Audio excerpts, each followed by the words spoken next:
The views and opinions expressed on America's Workforce Union podcast and its digital media channels are solely those of the speakers and do not necessarily represent the views and opinions of the producers or sponsors. Welcome to the America's Workforce Radio Podcast, the flagship production of the American Workers Radio and Podcast Network, where organized labor and its never-ending fight to protect the rights of the American worker come first. Now, presented by LIUNA, Laborers International Union of North America. Here's your host, Ed Flash Ferentz. An agreement finally reached on the so-called dismantling of the Consumer Financial Protection Bureau. Meanwhile, Teamsters at a warehouse in Florida vote to go on strike. And today on the show, the California and the Ohio Federations of Labor.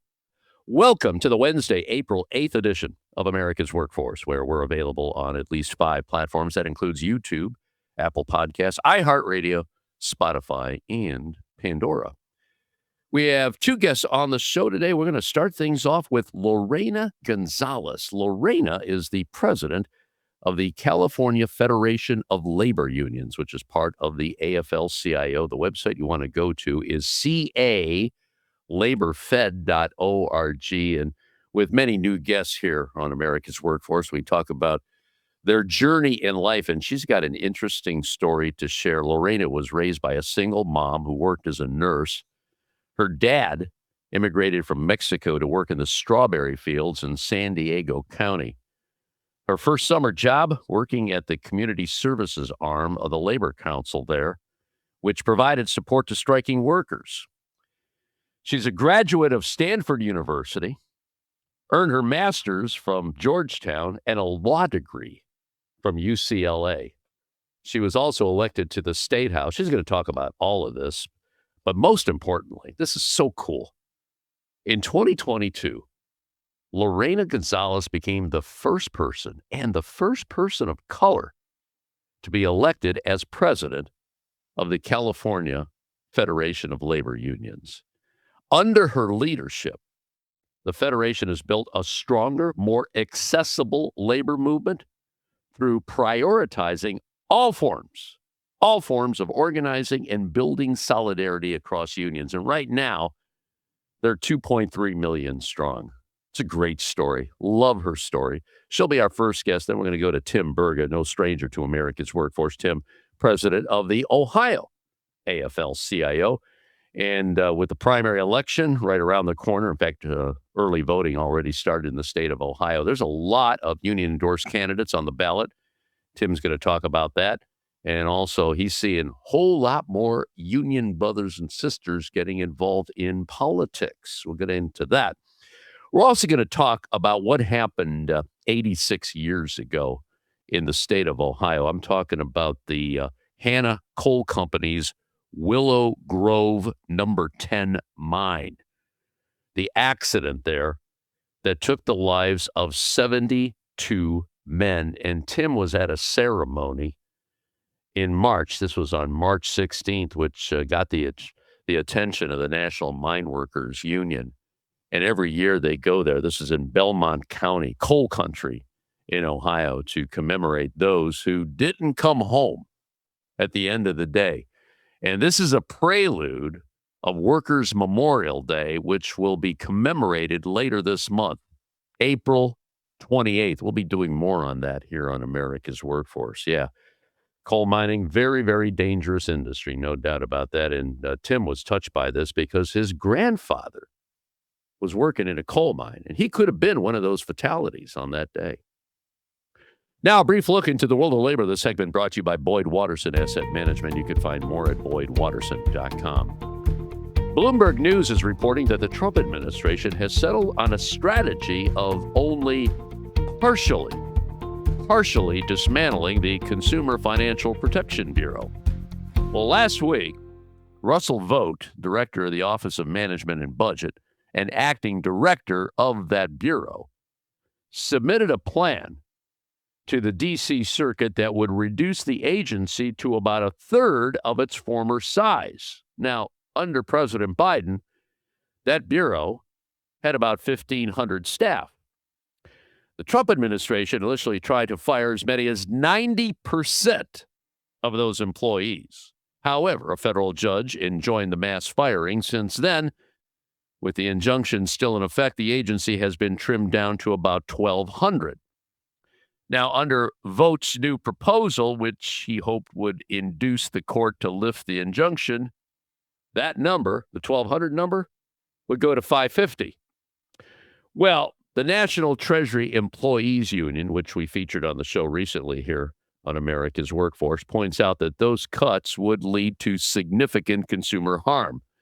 And this is their statement. Vogt's insistence that the CFPB can meet its statutory obligations with only 1/3 of the staff is laughable and an insult to the intelligence of the judges.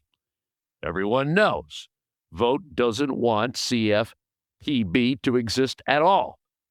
Still, some see the move as a kind of admission of defeat by the administration, which had hoped to eliminate the agency altogether, and almost the best result for the staff and union that could be achieved under the circumstances. So the plan right now leaves an opening for a future administration to rebuild the Consumer Financial Protection Bureau. They don't have to start from scratch. I'll tell you, it's important to be vocal and to have the right judge on your side, no doubt about that. Teamsters at the United Natural Foods warehouse, this is in Pompano Beach, Florida, have voted unanimously to authorize a strike if the company does not meet the employees' contract demands. The warehouse's more than 200 employees voted to join the Teamsters last year and are among more than 5,000 employees represented by the Teamsters. Now, UNFI is the primary distributor for Amazon's Whole Foods grocery chain. In the past year, as Teamsters-affiliated employees across the South and Midwest began to ratify their first contracts, the union has won a wave of certification elections for the distributor's warehouse workers and drivers in states ranging from Wisconsin all the way to South Carolina. So we'll see what happens there. All right, we're going to take a quick break. When we come back, Lorena Gonzalez, the president of the California Federation of Labor. You're listening to America's Workforce with Ed Flash Ferens. It takes LIUNA to build North America's infrastructure.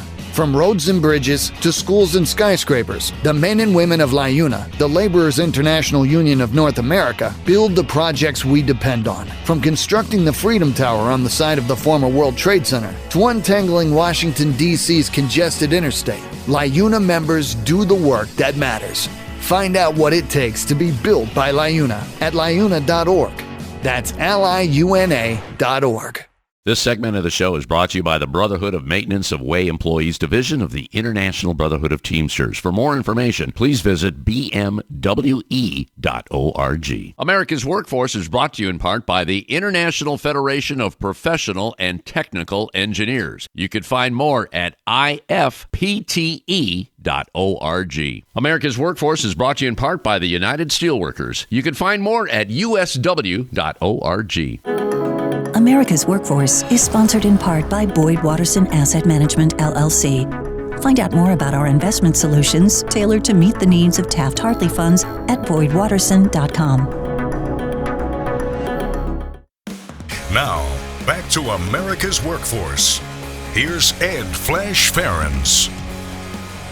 And remember, you can check us out on Facebook or follow us on X, formerly known as Twitter. That would be AWF Union Podcast, AWF Union Podcast. Okay, we have 50 states in the country.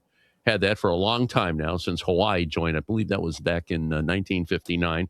Every state has a labor federation, and probably the biggest one is the state of California. And joining us as our featured guest today is the president of the California Federation of Labor Unions, the AFL-CIO, part of the many states that make up the national AFL-CIO. The website to go to is calaborfed.org,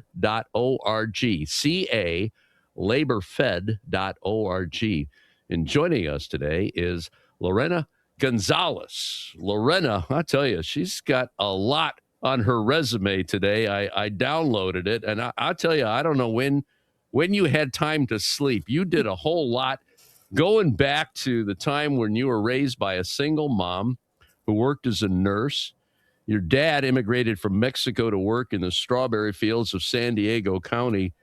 And then, fast forward, Stanford, master's from Georgetown, law degree at UCLA, and now president of the California Federation of Labor. And also, you were a lawmaker. I tell you, we have a lot of ground to cover here, Lorena. I appreciate your time. You're on the right show. I'll tell you that right now. You know why I say that?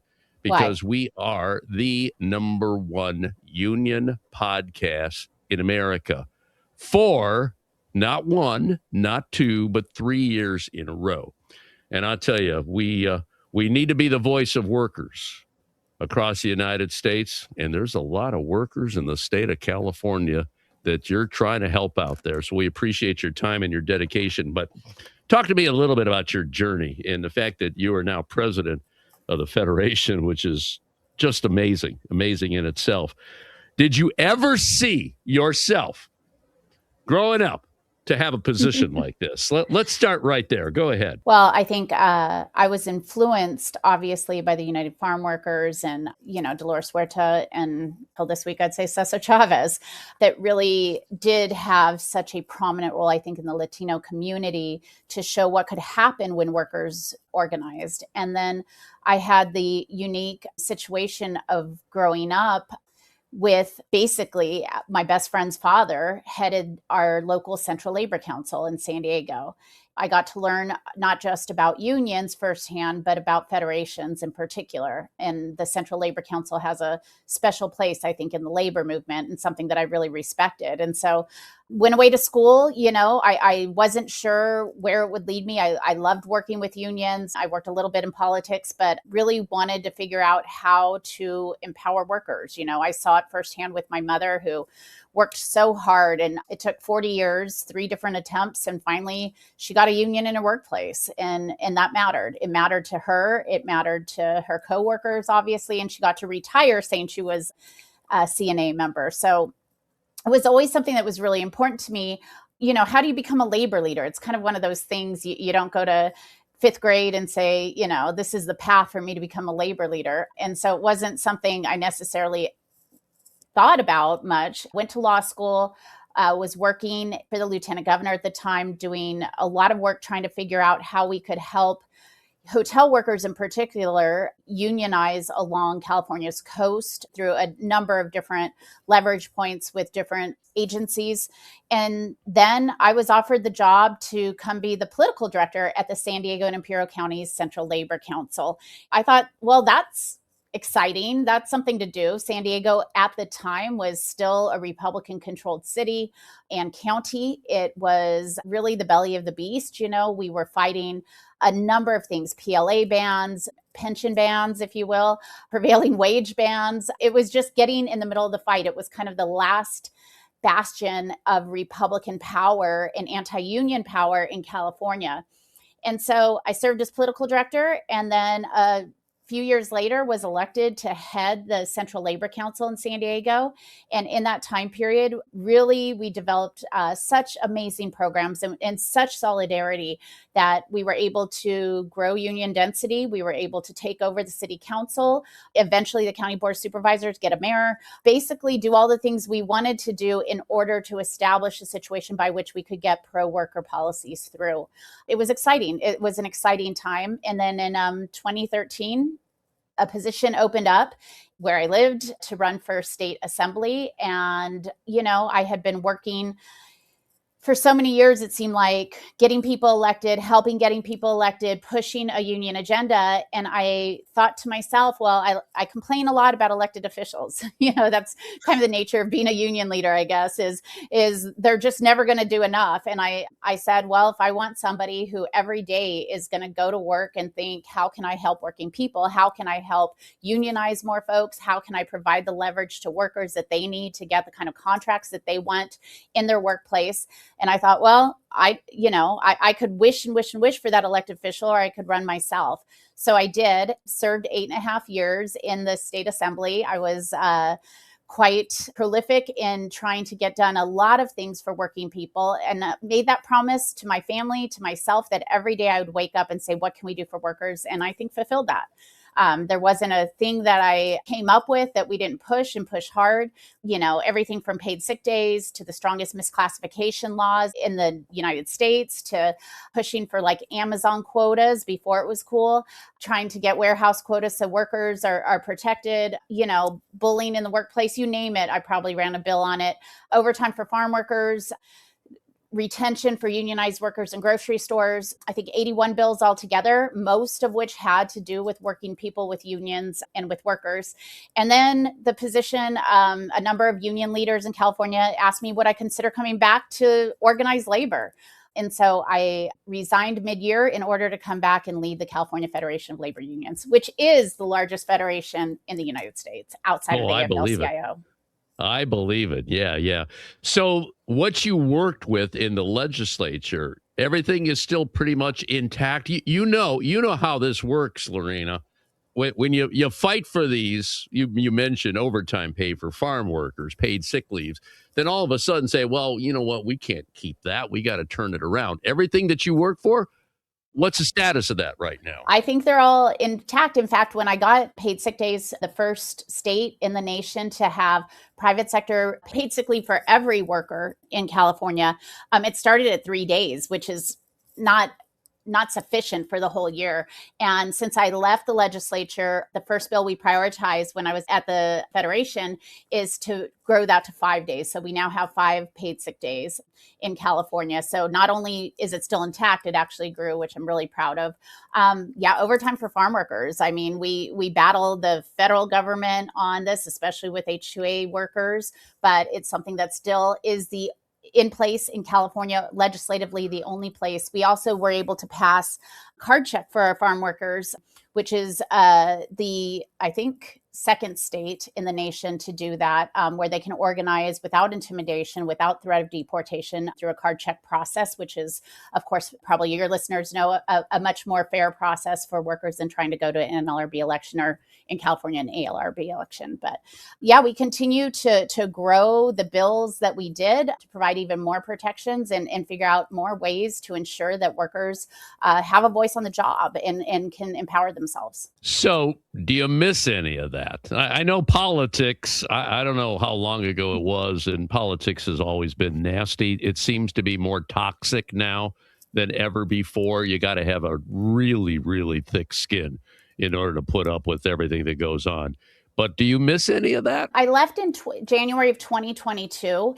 And to be honest, I don't. As much as I loved waking up every day, thinking of bills, working with our unions, working with working people to come up with bills we could push and really have a profound impact on their lives, that part I miss, but I get to do all of that plus so much more at the Federation. When I was in the legislature, I really missed working with our rank and file workers. I wanted to come back to that. There is nothing quite like seeing workers when they organize their workplace, or when they win, at the bargaining table after they've been on strike, or as they empower themselves to march on the boss. There's just nothing like that. There is nothing in politics. There is nothing like being part of that, the workers' journey, if you will, and find ways to produce the kind of leverage that workers can utilize to better their lives. So I love that. And then it's a lot of fight, right? We have 2.3 million union members in California, 1,300 different locals. And, every day is a new challenge. Every employer's a new challenge. And, every issue that comes across our desk and the things we get to fight for is new. And we can really focus on continuing to organize workers. I'm really proud of the fact that California gained 100,000 workers last year. That is reversing trends we've seen in the past, although California has inched along. We started a website. This is one of the most simple things we could do. It's unionizedcalifornia.org. Basically, one of the things I realized is a lot of people want a union in their workplace. Where do you start? You say, okay, me and some friends at lunch decided, we really should look at this union thing. Where do you start? And for so long, for generations, our unions have been so trying to target their own organizing drives, but not really necessarily going to where the workers just are clamoring for a union. And so how do you start? Well, you Google now how to start a union in California, and our website comes up, and we respond within 2 or 3 days. We try to find the appropriate union. We try to, do a soft pass to a union organizer so that workers can get a union. And that's one of the exciting things that we've been able to do. We get about 850 inquiries every year, and we continue to try to find the unions that'll take those drives. And it's always satisfying when a union is formed that way, and we hear about, most importantly, a first contract after that union is formed. Amen to that. UnionizedCalifornia.org. Did I get that correct? That is it. Okay, I'm going to check that out. 850 inquiries a year. I like that a lot. You know what? I got to take a quick break here. Lorena Gonzalez joining us as our featured guest today. By the way, she is the first woman and first person of color to be elected as president of the California Federation of Labor Unions. Again, 2.3 million strong. Website to go to is calaborfed.org. More to come from Lorena right after this. Once again, you're listening to America's Workforce. All right, we're going to take a quick break. When we come back, Tim Berga on behalf of the Ohio AFL-CIO right here on America's Workforce. Don't go away. You're listening to America's Workforce with Ed Flash Ferens. It takes LIUNA to power North America with affordable energy. The men and women of LIUNA, the Laborers International Union of North America, have the skills needed to build and maintain oil, natural gas, nuclear, solar, and wind projects that are shaping America's energy future. From new energy tech to retrofitted facilities, LIUNA members do it all. Find out what it takes to be powered by LIUNA at liuna.org. That's liuna.org. America's Workforce is brought to you in part by the Communication Workers of America. You can find more at cwa-union.org. America's Workforce is brought to you in part by the Heat and Frost Insulators Labor Management Cooperative Trust. Find out more at insulators.org/LMCT. America's Workforce is presented by the Laborers International Union of North America. Feel the power right now at liuna.org. There is unity and strength for workers. We are the USW. We are the USW. The United Steelworkers. The largest industrial union in North America. We represent 850,000 members in the U.S., Canada, and the Caribbean. We work in metals, rubber, chemicals, paper, oil refining, atomic energy, and the service sector. We are steelworkers, standing strong and fighting for what's right. Now, back to America's Workforce. Here's Ed Flash Ferens. And don't forget, you can check us out on at least 5 platforms. That includes YouTube, Apple Podcasts, iHeartRadio, Spotify, and Pandora. And when you get an opportunity, here's what you do. Just sign up and receive our shows on a regular basis and give us a rating. We always appreciate those 5-star ratings, so please keep them coming. Lorena Gonzalez is our featured guest today. She is president of the California Federation of Labor Unions. We're talking 2.3 million members, 1,300 locals. California, I still can't believe they're the 4th largest economy in the entire world, and a lot of organizing going on. And, I want to talk about the challenges. There are more women in the workforce now than ever before, more than men. And there was a time, and this, climbing the ladder is always difficult. It seems like the bar is higher for women, especially women of color. I'm just wondering if you could speak to that. It's never easy getting from point A to point B. The challenges are there. The nastiness is there. We talked about politics and how you have to navigate through that, the information, the misinformation, the disinformation, all that kind of stuff. You got to focus on what's right for workers. They want better wages. They want better health care. They want good pensions. These are basics when it comes to workers' rights. But in your journey here, Lorena, everybody has a challenge in life. Some people run away from the challenge, and I get the impression you did just the opposite. That made you even stronger. I would like you to speak to that, if you will. Well, yeah, I think sometimes when people say, oh, it's such a challenge to be a leader and a woman of color, and how is that? And I think about the long line of women that I come from. My grandmother in Mexico, my other grandmother here, both of whom worked their entire life, who provided for their families. One of my grandmothers is a single mother. I think about my mom, who every day of her life just tried to do her best for her patients, her nurses, her fellow nurses, as well as her children. And so the challenges that they faced, I think, were very real in the workplace in times when, you're talking about years when some women didn't work and people's views of women were, maybe they're home and raising kids. Well, my grandmothers, my mother, they did it all. And so that's a real challenge, and they did it with financial constraints that I can't even imagine. To me, yes, I went straight into a position. I remember, in fact, my mother passed away from cancer just a month before I was elected into this position. And I remember her telling me, I was running for this office in San Diego, the San Diego Central Labor Council office. And she said to me, well, this will be a great experiment. Can you lead at that time a board of almost all men in the labor movement? And will this work? And I think about that conversation a lot because it hasn't felt like an experiment. It feels like people were ready for it. And the men in the labor movement, I think, were ready to really open up and listen and to make room for a lot of women leaders. And I think about how different my first experience was with our executive council in San Diego with mainly male labor leaders. And now I head a board, of course, that it's about 50-50. We have in California a ton of female labor leaders. Of course, the head of the AFL-CIO is a woman, and things really have changed. And I think, number one, there's so many women in the workforce. There's so many women in organized labor that it kind of was bound to happen. But two, I think as a result of being in the labor movement, you had a lot of male leaders who were like, we've got to make space. We've got to hear this out. They will either elect us out or we will welcome them in. And so I think it was probably not as hard as some people think. I prefer it much more so than being an elected official. I don't have in the labor movement people who get on Twitter and call me fat and ugly and stupid.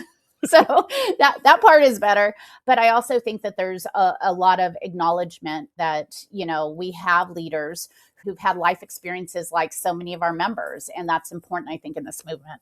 Yeah. Liz Schuler told me the same thing, what you just said there. It's important.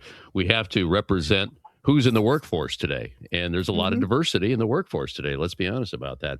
All right, let's focus on what's going on in California. You accomplished a lot when you were in the legislature, like we mentioned in the first segment here. Right now, though, what are we focusing on? I mean, there's a lot going on at the federal level. I don't want to get into that. And a lot of states have taken it upon themselves to treat workers better than what we're hearing from Washington right now. So can you focus on some of the top issues that you're very much concerned on right now? Absolutely. I mean, California, we have an embarrassment of riches when it comes to labor laws, right? We have the most progressive pro-worker laws probably in the nation. Sometimes I compete with my sister in Massachusetts, sometimes New York. But for the most part, California, if there's a good idea out there, we take it, we rein it in, and we get it passed. There is a problem right now with enforcement, and that's something that we keep trying to focus on at the Labor Federation. We have good laws, but if those laws go unenforced, they're meaningless. We've been battling wage theft on the job site for God knows how many years. Well, we have the laws there, and we kept strengthening those laws. When I was in the legislature, we made sure that it was a felony for an employer to commit wage theft. And yet, it's been utilized maybe once. And so continuing to push, whether it's Cal OSHA, whether it's Labor Commissioner's Office, whether it's local government, to have our labor laws enforced is a really big issue for us. And then the other huge issue right now is artificial intelligence. We know that the big tech billionaires are trying to come in, trying to buy their way to no regulation and deskilling, surveillance, job loss for workers. This is a real threat. I don't think AI can replace human workers. I think ultimately we will prevail. But in the meantime, the boss is using this like any other tool that they have in their toolbox. And that includes mass surveillance. That includes deskilling and excuses to reduce pay. It includes basically replacing people in their jobs, especially in the public sector, before they know that AI cannot actually replace the worker. So it's a big issue. We're fighting hard to try to get guardrails around the use of AI in the workplace, but it's an uphill battle, and one that, we're ready for the fight, but we're fighting some very rich, very powerful people and trying to do that. Yeah, they're trying to buy their way out of the whole thing. I want to go back to wage theft, and I want to add safety violations. And if you take a look at OSHA nationally, the penalties. I mean, there's something to laugh at when you think about it. When a worker loses a finger or a leg or loses their life, it's, the family gets a pittance. Wage theft, that's going on as we speak. And it seems to me, and correct me if I'm wrong, it's like companies feel that's the cost of doing business. They'll pay the fine. They'll continue to do what they're doing. You mentioned like wage theft, I guess, is a felony there, but maybe the penalty isn't strong enough. Where does the Federation stand? I mean, is there any legislation that's upping the penalties to the point where, hey, enough is enough? You're not gonna continue what you're doing here. We got to do something about this problem. I laugh that almost every year we have a bill that, I think we have triple damages now on wage theft. We do continue to try to find ways, both through civil and criminal prosecution, to go after wage theft. And even though nationally OSHA is a problem, Cal OSHA is no better. There, in fact, is an assemblywoman now. She was a former Central Labor Council leader as well, Liz Ortega, and she's really concentrated on Cal OSHA, and the fact that most of their enforcement is done by letter. In other words, somebody complains, whether it's indoor heat standards, whether it's a dangerous work environment, and they get a letter saying somebody complained, is this fixed? As if an employer is going to say anything but, yes, it's fine now.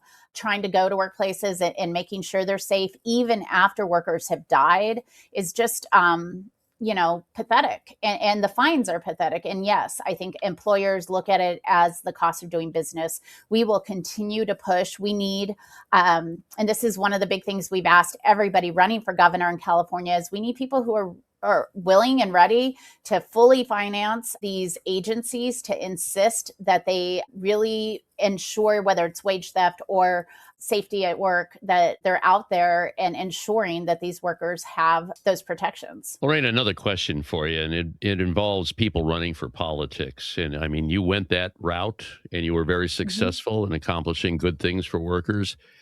We're seeing a lot happen in the country right now for all the right reasons, because, well, unions are being attacked like never before. There's a guy I'm looking at Nebraska, Dan Osborne. We've had him on the show. He's running for Senate. He ran before and came really close. He's running as an independent. He doesn't even want the parties involved. And Maine is another one I'm looking at. We have people here locally in Ohio. Are you seeing a lot of that happen in California, following the lead that you took some years back? Not as much as I would like, but after I was elected, a very famous labor leader, Marilena Durazo, she came out of the Los Angeles Federation of Labor. She ran. She is current state senator. She's going to go back and be a supervisor in Los Angeles. Then we had Liz Ortega, who was head of the Alameda Central Labor Council. She ran for office. We have right now a woman who is a co-president of Unite Here Local 11 running for office. So we definitely have had labor leaders run for office, some more successfully than others. And it is something in particular, we always laugh. We tend to have Latina labor leaders running for office, but it has made such a difference. And, we've had a couple rank and file folks who have also run for office. And when people have had that experience, you just see a different type of elected official, and they're doing it for a different reason. I was so excited to see in Texas, they elected, I think, a machinist president, a local machinist president. And the thing that working people have when they run for office is really crossover appeal. So much, if you're really focusing on worker issues, it's not a Democratic issue. It's not a Republican issue. It is an issue that resonates with most voters. And so if you can keep your messaging and your purpose for running for office about working people, I think it is a success. And I think more and more people are doing it because we're frustrated, frustrated that the system isn't working for us. Yeah, exactly. Lorena, you're awesome. Thank you so much for your time, your passion. I love talking to people like yourself. I mean, you got a lot of fire in your belly. I think you know that, and you've got a bright future. Can we talk some more and maybe check in every 4 or 5 months and see how things are progressing over there in California? Whenever you would like, if you're looking for people who are in the fight, that's what I'm proud of. We are very proud of the fact that we are a militant labor movement in California. I don't shy away from that, but we are also one that's based on solidarity. There is no daylight between the Labor Federation and our building trades. There is no daylight between any of our industry partners. And we're going to continue to fight for every single worker in a way that's militant, that's strong, that leads for, inspiration for folks, hopefully, and that allows workers really to have the power that they so much deserve in the workplace. Lorena Gonzalez, president of the California Federation of Labor Unions. The website you want to go to is calaborfed.org, 2.3 million strong and growing. Lorena, you take care, stay safe, and stay in touch, okay? All right, thank you. You're listening to America's Workforce with Ed Flash Ferens. The Ironworkers Great Lakes District Council, consisting of 8 ironworker local unions in West Virginia, Pennsylvania, Ohio, and Michigan. We build the skylines and bridges along the Great Lakes. With more work than ever before, the Great Lakes District Council is actively searching out the next great ironworker, whether it's building the next Intel plant or constructing a bridge to safely connect our great cities along the lake. So join the Ironworkers Great Lakes District Council today. Find out how and learn more about the council by visiting iwdistrictcouncil.com. America's Workforce is brought to you in part by the International Brotherhood of Teamsters, where you can find more at teamster.org. America's Workforce is brought to you in part by the Ironworkers. You can find more at ironworkers.org. Unions are organizing all across America. New units are being formed and existing units are getting stronger. It's never been a more important or a more challenging job. Broadstripes is here to help you do it. Broadstripes is an all-in-one communication and organizing tool. Unions of all sizes rely on us, from nationals like LIUNA and Unite Here to locals throughout the US and Canada. With Broadstripes, you can text and email your members, create digital membership cards, identify leaders, and build the power you need to win. Check us out at broadstripes.com. Now, back to America's Workforce. Here's Ed Flash Ferens. And remember, you can check us out on Facebook or follow us on X, formerly known as Twitter. That would be AWF Union Podcast, AWF Union Podcast. Let's go to Central Ohio and join Tim Berga. Every month we check in with Tim. He is the president of the Ohio AFL-CIO, and we're getting ready for the primary election. Just, weeks away. Of course, early voting already underway in the state of Ohio and many states across the nation. Tim, welcome back to the show. Obviously, you've been working hard on this one. And we see in the midterms often the incumbent usually is challenged in so many different ways. We're probably going to see a whole lot of that in November. That's still a long way off. But why don't you kind of lay out the landscape? And obviously the Ohio AFL-CIO, a very big proponent of making sure we get the right people in office. Go ahead, my brother. Well, that's right, Flash. We support those who support the labor movement, working people. And when I was last on the show, I think we had announced we did maybe 20 endorsements in the primary, our executive board. And today we're going to be taking up another 30. And these are endorsements for Congress, the State House, and the appellate court, all after the labor councils across the state did their work in screening candidates, putting out candidate questionnaires, meeting with the candidates, and then providing formal recommendations to the Ohio AFL-CIO, which I then will take to the executive board today, seeking endorsement on those local labor council recommendations. And within those recommendations are quite a few union members running for office. And we call those our Path to Power candidates, and we give them a little extra attention and try to get letters out and digital messages going forward. And we're really excited. As you just indicated, voting has already started. We want to make sure that everybody understands after we've carefully looked at the record, these are the candidates we think are best for the trade union movement and working families. Tim, let me ask you, you've been doing this a long time. How does this year compare with past years? And I'm kind of referencing the energy. There's a lot of people, affordability is a big issue right now. The war in Iran is another one. And that all, is on voters' minds. How would you assess the energy and the interest in the election right now? As I travel the state, with all the challenges and nonsense we've had coming out of the White House, executive orders stripping federal union workers of their collective bargaining rights, indiscriminately firing workers for no reason, no cause. There's a lot of energy. It started with that, and it's just been one thing after the other where it's either issue related or it's concerns about the rule of law and democracy. And the energy is like nothing I've seen in quite some time.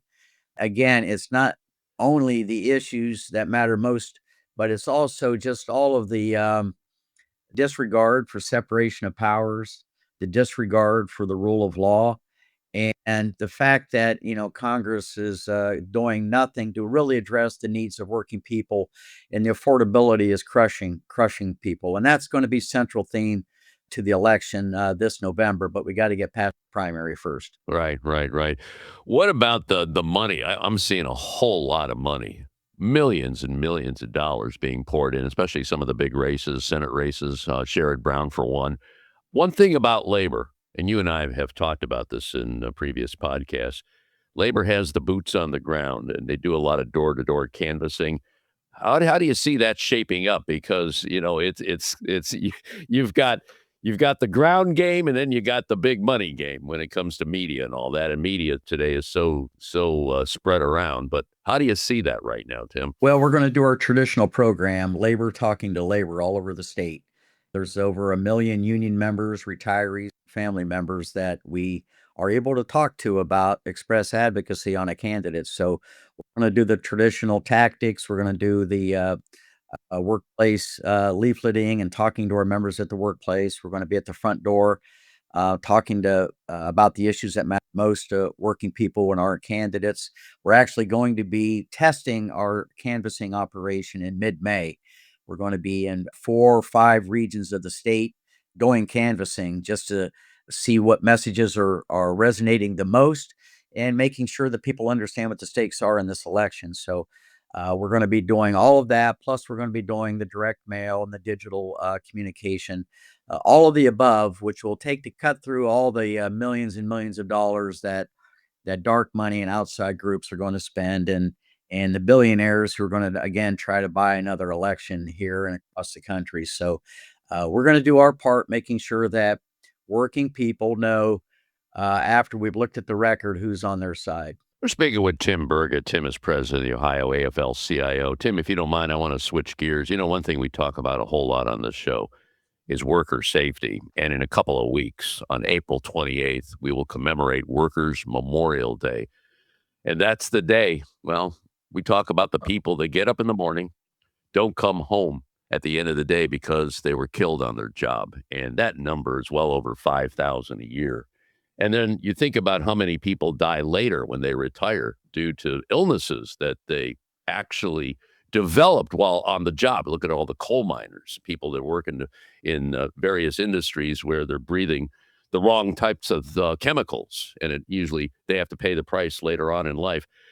I want to go back to 1940, and this one touched you personally, and I know there was a commemoration on, I think it was March 16th, because it was on that day in 1940 that there was a mine accident in the state of Ohio, Belmont County. It was the Willow Grove number 10 mine, which was recognized as one of the country's model mines. Mm-hmm. Tell me what happened there. And apparently your grandfather almost lost his life that day. I mean, talk about fate. Talk to me about this, Tim. Well, thank you for bringing it up. The Willow Grove Miner Memorial, which was established by a group of retired miners and their families in Belmont County to make sure we honor and recognize those who built the labor movement and then lost their lives at the workplace. And the Willow Grove mine, as you'd indicated, was in Belmont County, kind of on the border of Shadyside and St. Clairsville. And yes, in fact, my grandfather would have been working in the mine somewhere in the region that day.